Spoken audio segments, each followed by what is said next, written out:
What do you mean? Binenta namin sa Central Holdings sa company namin. So sa lagay, feeling mo niloloko ka namin, kagaya yung mga manloloko. No. You're lying. Paano nangyari yun? It's confirmed.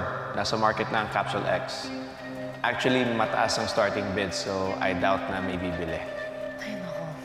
Eh ako nga lang ata yung interesado sa putyong-putyong kumpanya na yan eh. At sure ako na X na ako sa mga buyers. Dahil walang ibang way para mapapayag ko sila na ibenta sa akin.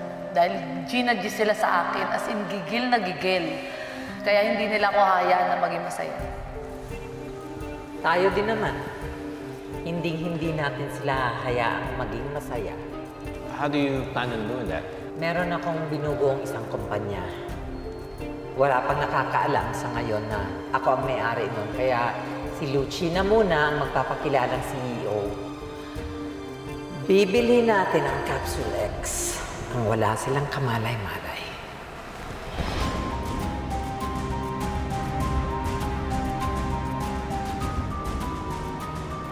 Fraud. Niloko nyo kami. Lokohan? O edi mas lamang pa rin kayo. Ikaw, huwag ka masyadong pilingero na naaabuso ka. Kasi dito, ikaw ang abusado. Na-buyout namin ng malinis, bayad kayo. So, ibig sabihin sa amin na to. That's ridiculous! Ayaw namin ibenta ang company namin sa inyong dalawa. Good luck na lang sa inyo kasi ayun yung mga napapala ng atat at sugapa sa pera. Dinoble lang ng bidder namin yung presyo. Kinagat nyo naman kagad, hindi man lang kayo nagpa-triple or nagpa-unli checks. Kaya, happy turnover para sa amin at goodbye Capsule X na lang sa inyo. No way! We're revoking the buyout. Well, go ahead.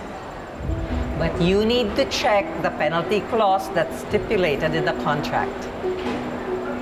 Baka malula kayo.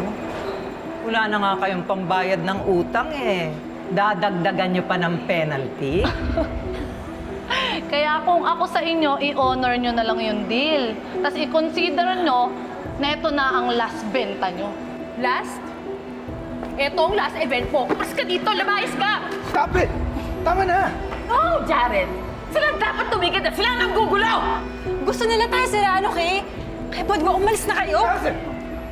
Kahit magwala kayo ng magwala, wala na kayong magagawa, hindi nyo na mababawi kung ano yung kasunduan.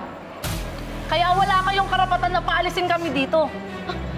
Oo nga pala, sa totoo lang ha, wala naman talaga kayong karapatan na paalisin kami dito eh.